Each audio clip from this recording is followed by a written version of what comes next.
नवी मुंबईतील प्रकल्पग्रस्तांनी गरजेपोटी बांधलेली घरं कायमस्वरूपी व्हावी तसंच मुख्यमंत्री एकनाथ शिंदे यांनी घोषणा करून देखील झोपडपट्टी पुनर्वसन प्राधिकरण अंतर्गत सुरू असलेल्या झोपडपट्टी बायोमेट्रिक सर्वेक्षण थांबवल्यानं नवी मुंबई शिवसेना जिल्हा प्रमुख विजय चौगुले यांनी आजपासून आमरण उपोषणाचं हत्यार उपसलंय।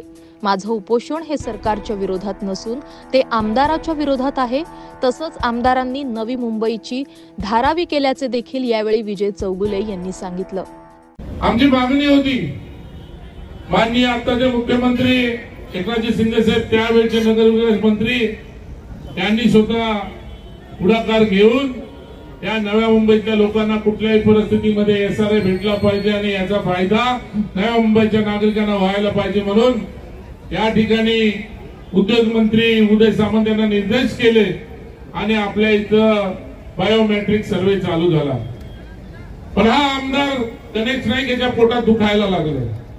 त्याच्याबरोबर 2-4 नगरसेवक होते, ते जाऊन कुठेतरी हे केले की साहेब आता तर समजा एसआरए झाला तर या ठिकाणी शिवसेनेची ताकद वाढेल। नवी मुंबई महानगरपालिकेने जर पाहायला गेलं तर या ऐरोली सेक्टर 1 पासून तर त्या कोपऱ्याच्या सीबीडी पर्यंत आर्टिस्ट विलेज पर्यंत गावगावठाणाचा विषय सोडून द्या, पण जे डेव्हलप सिटी आहेत आता डेव्हलप सिटी मध्ये आता 5 एफएसआय यायला लागलाय आणि काही ठिकाणी एलआयजी त्या ठिकाणी तर 5-5 मजली झालेत।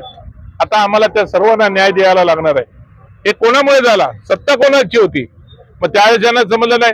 दिघामध्ये हे पालकमंत्री असताना हे मंत्री असताना दिघामध्ये सरसकट 5-5-6-6 मजली बिल्डिंग उभ्या राहायला लागल्या।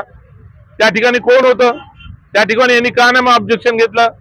कोर्टात केस गेली, लोक रस्त्यावर आले। आज आम्हाला त्याचं वाईट वाटतंय। आज सर्वे झाला तर त्यांना सुद्धा न्याय भेटेल हे सर्व आम्ही झगडतोय की ज्यांनी कोणी आता अनाधिकृतपणे काम केलेलं आहे त्यांना सर्वांना न्याय भेटायला पाहिजे आमची म्हणणं आहे। आणि धारावी झालीच आहे। कुठं तुम्ही जा पेपर खेळण्यामध्ये कोण कारणीभूत आहे? D+5 ला जा, कुठल्याही एरियामध्ये जायला आहे। आणि आता तर तुम्हाला रिडेव्हलपमेंट रिकन्स्ट्रक्शन चालू झालंय, 5.8चा एफएसआय भेटतोय। भेटू दे, आनंद आहे आम्हाला त्याच्याबद्दल आम्हाला कोणाला त्याच्याबद्दल दुःख नाहीये। पण मग तो न्याय जर 5 पॉईंटचा जो न्याय तो तुम्ही सिटीमध्ये देताय, मग तो न्याय झोपडपट्टीत का नाही देत? आम्हाला काही नको, वेगळं काही नको।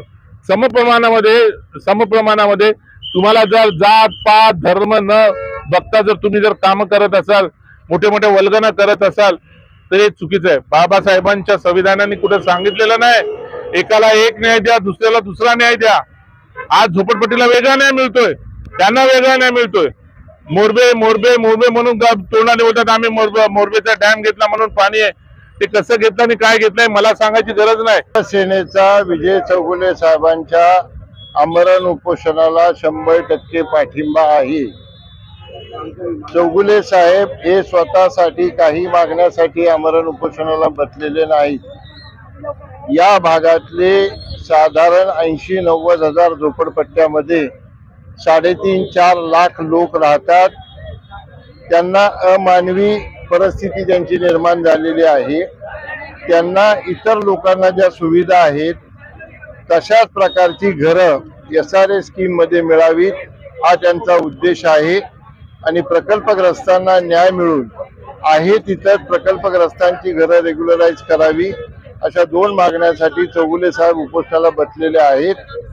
सर्वे एसआरएच्या नियमाप्रमाणे कायद्याप्रमाणे सुरू झाला होता।